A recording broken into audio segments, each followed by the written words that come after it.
aquí Springer, como todos los martes. Vamos a conversar sobre diversos temas. Mira, es inevitable, Vladimir, que cuando nos conectemos siempre nos preguntan por Saab.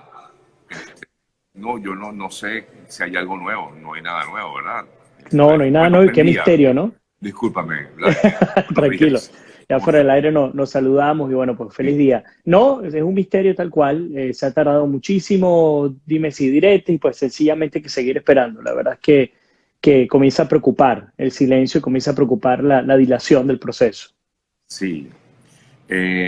Vladimir, por supuesto, hace rato conversábamos con Javier Tarazona de la ONG Las Fundaredes redes. y conversábamos aquí antes de comenzar la conversación como tal, que me pareció que fue una declaración muy reveladora de lo que ha ocurrido en estos últimos días eh, con respecto a estos militares.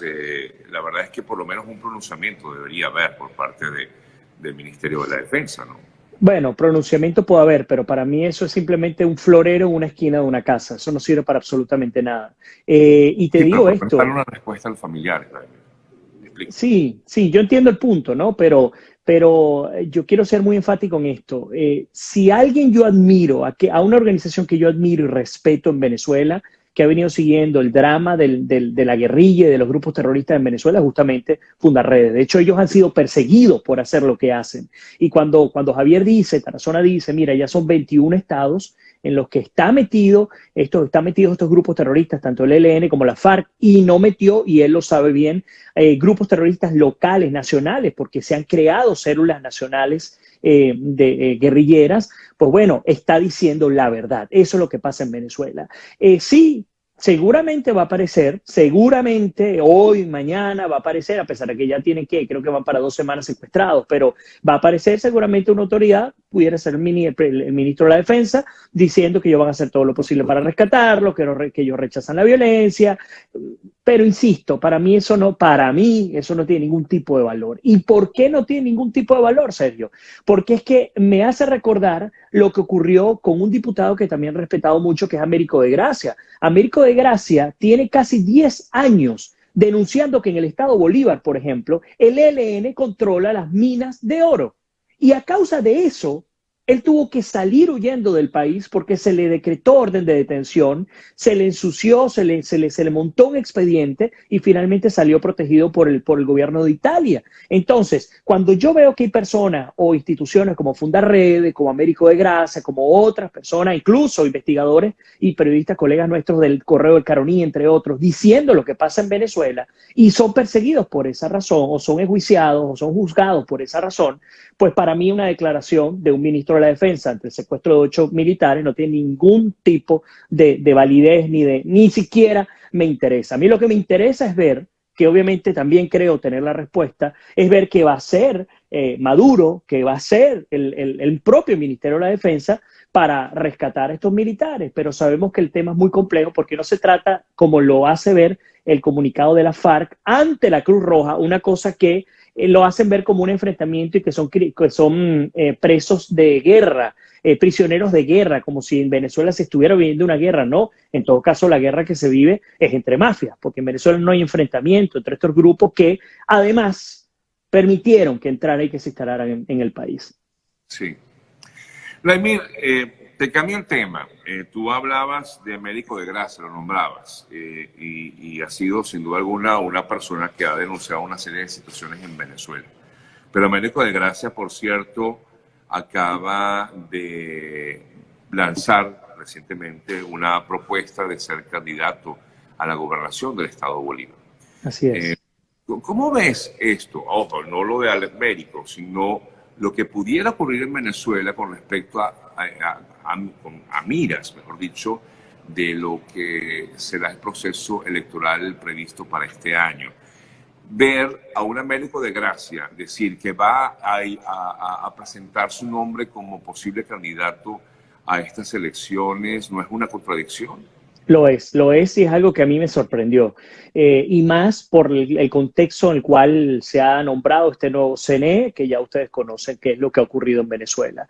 Yo no sé, Sergio, yo he tratado de entender a los políticos de oposición en Venezuela y he llegado a la conclusión en la que algunos de los políticos de oposición han dicho, bueno, mira, esto es lo que tenemos en mano, pues intentemos rescatar algunos espacios con lo que tenemos en la mano. Pareciera que a eso es lo que están jugando ante la imposibilidad de poder rescatar el país de manera total, pues dicen, vamos a ver qué cuotas de poder podemos conseguir para tratar de irlo recuperando. Si eso funciona o no, ya cada quien tendrá que tomar su decisión, pero pareciera que esa ha sido la decisión que tomó Américo. Me extraña, además conociendo a Américo de Gracia y conociendo la causa R y sabiendo cómo se juega, el tema de Bolívar lo conozco completamente y sé cómo se juega la política sucia en el Estado Bolívar, incluso personas que se hacen pasar por oposición, que son del régimen, pues sencillamente se lanzan para dividir y el cuento de nunca acabar. Nunca termina ganando ninguno de los candidatos que de la oposición en el Estado Bolívar. Ahora, pero ¿será que quizás personas como Américo de Gracia u otros se han dado cuenta, ayer veía incluso declaraciones de Carlos Ocariz, se han dado cuenta de que lo que viene es un cambio en el manejo del discurso de la oposición, Vladimir?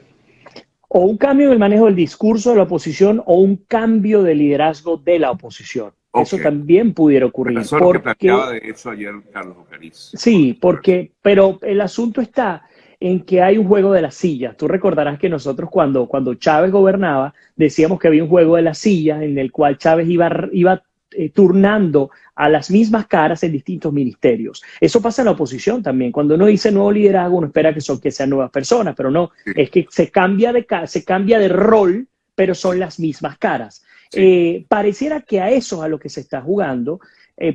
¿Por qué? Porque, bueno, hay un desgaste que sabíamos que iba a ocurrir en el propio diciembre del año pasado, lo hablamos cuando hubo este referéndum, dijimos, no va a haber, no va a llegar a nada, y así fue. Ya estamos casi que a mitad del 2021 y no pasó nada, como nos imaginábamos que iba a ocurrir. Entonces, ante esa realidad, una figura en términos de capital político como Juan Guaidó, pues ya no hay manera de reflotarlo. Al no poder reflotarlo, pues entonces se tiene que pensar en nuevas figuras y en una realidad, Sergio, en la cual los que estamos afuera, mientras pasan los días y estamos cada vez más lejos de nuestro país, entendemos menos. Eso también hay que entenderlo. Entonces, dentro de la dinámica del país, la gente está hablando algo totalmente distinto. Entre ellos, ¿cómo hago para pacificar un país que me ha llevado a una crisis tal que ni siquiera puedo ir a trabajar porque no tengo cómo colocar combustible? Entonces, ante esa realidad, la gente está procurando pues sobrevivir y aparte de sobrevivir, escoger algunos espacios de poder para medianamente poder vivir una vida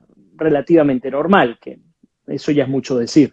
Muchos piensan en Venezuela que es un adelanto o un avance, ¿no?, con respecto a lo que pudiera ser en el futuro. Ojo, a pesar de que sabemos que es un consejo electoral elegido por una asamblea que está en discusión. Es que es un tema muy complejo y a veces hasta difícil de explicar, porque a veces ni uno mismo lo logra entender, ¿no? Muy difícil, un avance, a ver. A veces me hace recordar... Sí. Vladimir. No, pero fíjate. Ajá. Me hace recordar aquel dicho, ¿no? Que es mejor tener el enemigo en casa, tenerlo cerca, ¿no? Yo creo que yo siempre lo he dicho, Maduro y su gente no necesitan negociar, ellos no necesitan entregar cuotas de poder, ellos no están contra la pared, ellos no están en peligro de perder el control y el poder. Eso es una realidad. Están en peligro con la FARC y el ELN, que ahí sí se les está encochinando el país. Pero por el lado de la oposición y del pueblo, lograron lo que se logró en Cuba. Ante esa realidad, mi opinión es la siguiente.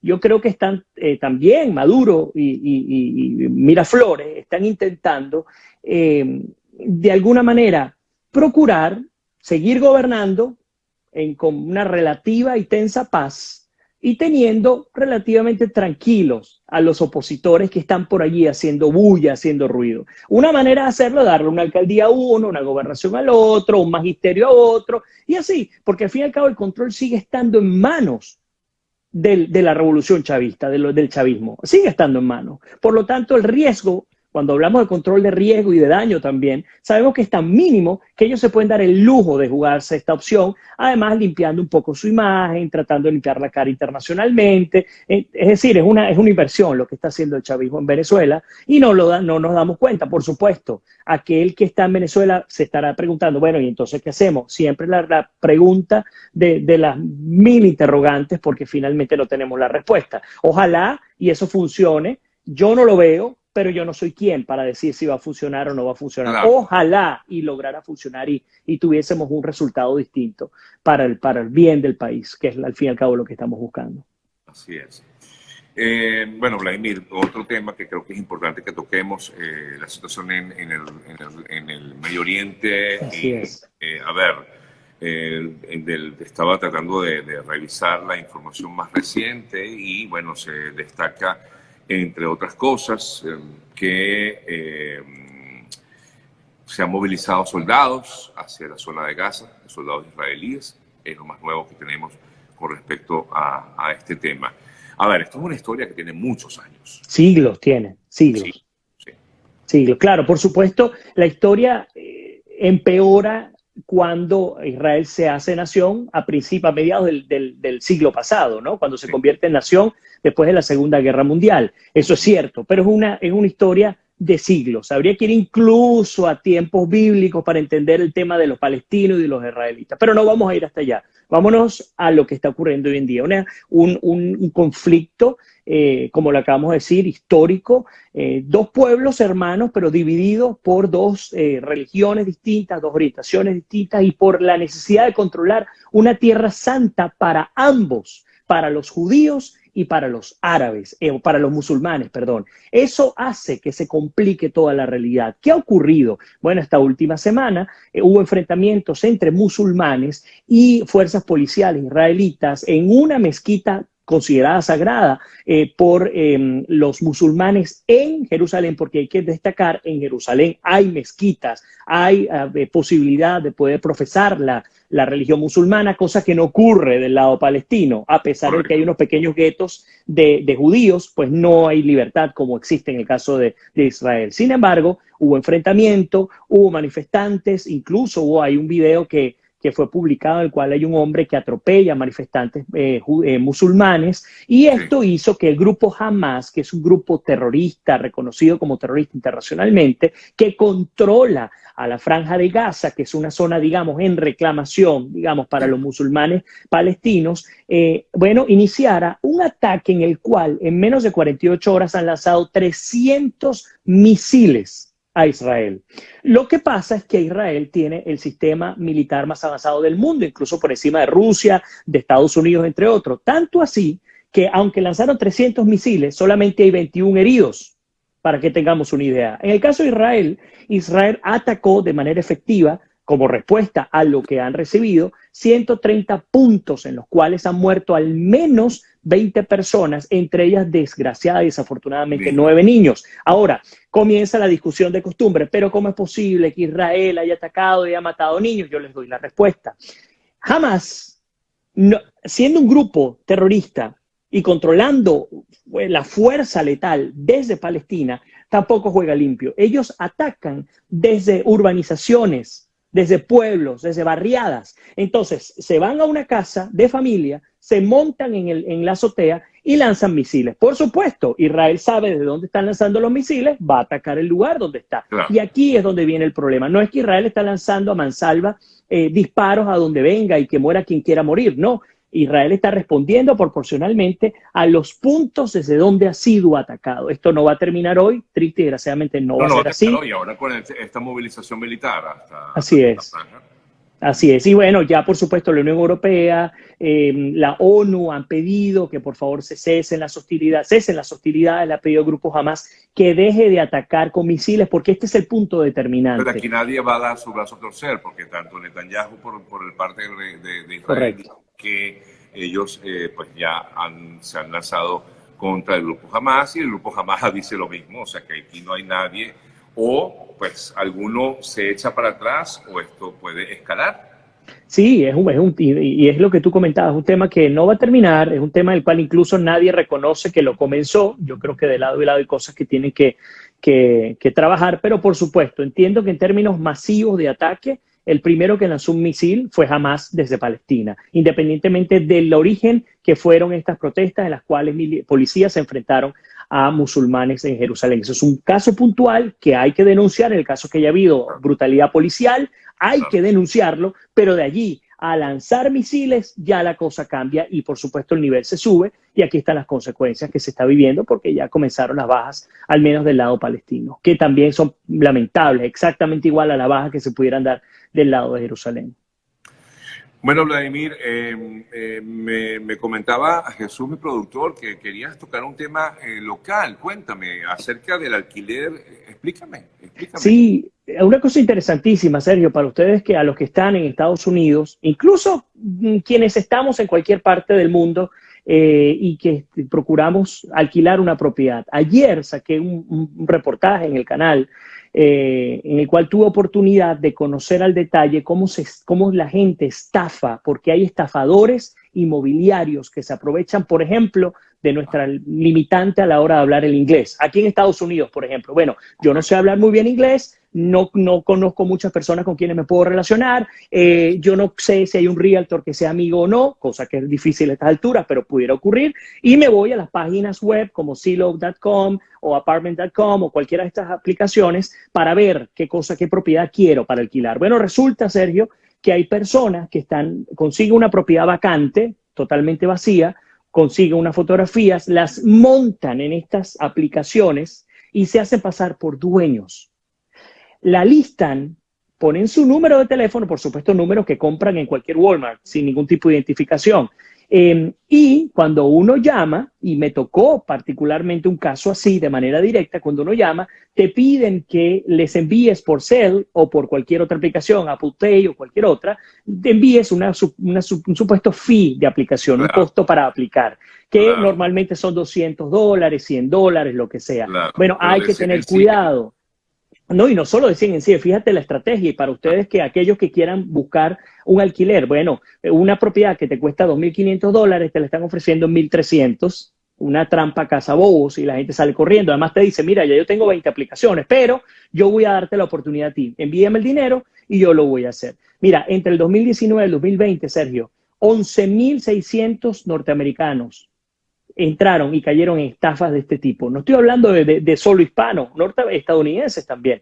Más de $228 millones se perdieron a causa de estas estafas. Entonces, importantísimo para aquellos que nos están viendo y que viven, por ejemplo, acá en Estados Unidos. Lo primero, si usted quiere alquilar una propiedad, usted puede ir a un realtor porque no le va a cobrar nada. El realtor le cobra la comisión al que lista la propiedad, al dueño de la propiedad, no a usted. Entonces, no le cuesta absolutamente nada tener una asesoría, un acompañamiento por un realtor. Segundo, si usted lo va a hacer por su cuenta, vaya a estas páginas, yo mismo lo hago, pero no caiga por incauto, vea los precios, vea los comparables, vea quién está listando. Hay que alertar, no pague nada por adelantado. Así es, así es. Entonces, yo entiendo que de pronto dicen, bueno, es una buena oportunidad, porque, ojo, pasa no solamente, como tú comentabas, aquí en Estados Unidos, ha pasado en otras partes del mundo, en los países latinoamericanos. Vi recientemente unas mafias que se mueven sobre todo por Facebook para la venta de vehículos. Al final terminan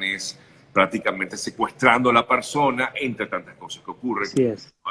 A ver, yo creo que es muy delicado y tienen que ser abrir bien los ojos, pues, para ver realmente qué es dónde meterse. Así es, estar muy, muy cautos a lo que ocurre. Así que, y por ejemplo, aquí en Estados Unidos, usted tiene la oportunidad de conocer quién es el dueño de la propiedad. Usted puede entrar a los registros públicos y verifica. Si la persona le está diciendo que es el dueño, vaya y verifique. Hay mucha de nuestra gente. Mira, conozco un caso, y rápido porque sé que el tiempo se nos va, conozco un caso, Sergio, al sur del estado de la Florida, cerca de Boca, de una familia. Llegaron acá de Venezuela, que por cierto el drama con los venezolanos en la frontera no lo hablamos hoy, pero es dantesco lo que está pasando. Vale. Bueno, esta familia llegó, Sergio, tenían creo que en ahorros $4 o $5,000, eso era todo lo que tenían, una familia, papá, mamá, 2 hijos, y llegaron, consiguieron un supuesto cuarto, no era un cuarto, era un pequeño apartamento de una habitación. Llegaron, llamaron al tipo, les citó, les mostró la propiedad, les pidió en cash el security deposit y el primer mes y el último mes le entregaron todo lo que tenían. Él le hizo su contrato, les entregó las llaves y tranquilo. Bueno, resulta que No, formaba parte de estafadores que se encargan, consiguen los códigos de los lockbox de las puertas. de las puertas, que son unos candaditos donde uno guarda la llave para Sí. que una persona entre si está totalmente vacante la propiedad, y él entregó su llave, entregó su contrato de mentira y se llevó su dinero. Bueno, acto seguido aparecieron los dueños y dijeron, ¿qué es lo que está Claro, ¿qué pasando hacen aquí? ustedes Un aquí? Claro. estafador. Hasta esos niveles se llega, así que tenemos que extremar las precauciones, sobre todo para gente como la nuestra, que llega de Venezuela o de Centroamérica, que llega con tanto esfuerzo, con pocos recursos, y lamentándolo mucho tenemos familias que están quedándose en la calle a causa de esto. Así que tengan mucho cuidado, consúltelo, no cuesta nada. Y yo no estoy haciéndole promoción, yo ni siquiera trabajo para un real estate, yo trabajo para un canal de televisión, más nada. Y les digo, no se vayan solos, busquen ayuda. Es la mejor recomendación que les puedo dar o que les podemos dar ante No, tanta claro. estafa. Porque la gente cree, además llega a países como estos y dice, no, es que aquí no se estafa, aquí no hay No. ladrones, aquí no hay nada malo. No, no. Aquí hay toda la cartilla completa de delincuentes que tenemos en cualquiera de nuestros países. ¿Cuántas llamadas no recibe uno en el teléfono a diario? Yo recibo por lo menos 2 a diarias de llamadas para robarte tu número de seguridad De social. seguro social, así es. Es increíble y es a diario. O sea, yo digo, wow, ¿cómo hago yo para quitarme eso de encima? Mejor Así no es. las ignoras, ¿no? Porque te incautan. A cualquiera lo pueden lograr incautar. Y lo hacen y son cosas que uno no Hablando de la se... tragedia de los venezolanos, que, bueno, efectivamente, ayer se evidenció algo que ya sabemos que está ocurriendo desde hace tiempo. Yo comentaba al principio del programa, Vladimir, incluso ayer también comenté un poco sobre este tema, porque, a ver, mucha gente dice, pero bueno, pero la gente está pasando. No, no, no, no, mi gente. O sea, la gente pasa, sí, puede llegar a pasar. Pero usted sabe todo lo que vivió esa persona para llegar hasta ese lugar, hasta esa frontera. Tuvo que pagar quizás, bueno, no quizás, no miles de dólares para pagarles al coyote, para pagarle al que te cuida, siempre. Y ojo, muchas veces ni siquiera llegan hasta ahí, porque ya he comentado que incluso han secuestrado varias personas para pedir algún tipo de rescate por ellas. Y una vez que llegas allí, no es que ya pasas al país, al sueño americano, lo empiezas a vivir, sino que vas detenida y esa persona pues debe seguir las reglas de este país. Y muchas veces, Sergio, eres deportado. Claro, es que Aún, es lo que aún, tú aún vas a enfrentar. entregándote, no tienes garantizado entrar a los Estados Unidos. En mi Sí, caso, señor. este reporte de Fox News particularmente me tocó porque era prácticamente el 100% de las personas que estaban cruzando Las 50 y tantas venezolanas. personas que pasaron eran todos venezolanos. Y Sí. ojo, los coyotes son venezolanos. Bueno, ahí Algunos en las muchos cosas se casos. complican más todavía, ¿no? Porque es parte de la asociación entre criminales, porque son criminales, tú lo comentabas. Hay personas secuestradas, pero hay personas desaparecidas, hay personas violadas, hay personas asesinadas. Y esto lo hemos hablado en infinidad de oportunidades. Yo siempre recuerdo el trabajo que hice para 15 minutos en El Paso, Texas, que lo he comentado contigo, y ver el drama de lo que viven los inmigrantes tratando de cruzar la frontera, entregándose a estos delincuentes. Ellos cobran el 50% adelante, cobran el 50% al final, y lo triste es que estos delincuentes no actúan solos. Ellos están asociados incluso con cuerpos policiales del lado sur de la frontera, pero del lado norte también. Policías de Estados Unidos Claro, son socios de ellos también. Por claro. eso la cosa se complica mucho más y hay que tener muchísimo cuidado. Pero lo que sí te puedo decir es algo dramático, algo que pega en el alma. Ya los centroamericanos, como se veían, comienzan a diluirse con la cantidad de venezolanos que están viniendo. Y mi preocupación es la siguiente. Los venezolanos ya no están viendo mucho hacia el sur porque se les han trancado las puertas. En Perú, en Chile, etcétera. Ya se les ha trancado la oportunidad de poder bajar. Ahora están comenzando a ver el norte, otro grupo de venezolanos, pero el norte pasando, llegando hasta Colombia, y Colombia los que mejor suerte tienen se montan en un avión, pero los que no tienen que subir entre autobús, carro, etcétera. Y lo que me preocupa es qué va a pasar, Sergio, en cada una de esas fronteras, con Guatemala, con todo, con Nicaragua, con México. Comenzamos a perder venezolanos, gente nuestra, en el camino, porque hay mafias de todo tipo. Entonces tenemos que insistir en que sobre todo aquellos que tienen hijos y que están desesperados intentando llegar a los Estados Unidos, piénselo muy bien, porque las consecuencias normalmente son muy devastadoras. Sí. Ojo, aquí alguien me está comentando, diciendo algo que no. Yo no quiero decir que los coyotes sean venezolanos, que hay coyotes venezolanos, y Claro. eso no se puede negar, porque Claro. he recibido denuncias al respecto. Wow. Sobre que personas que han sido apoyadas por otros de su propia nacionalidad. Entonces no me digan mentiroso, sencillamente estoy diciendo algo que me han comentado personas que están allí.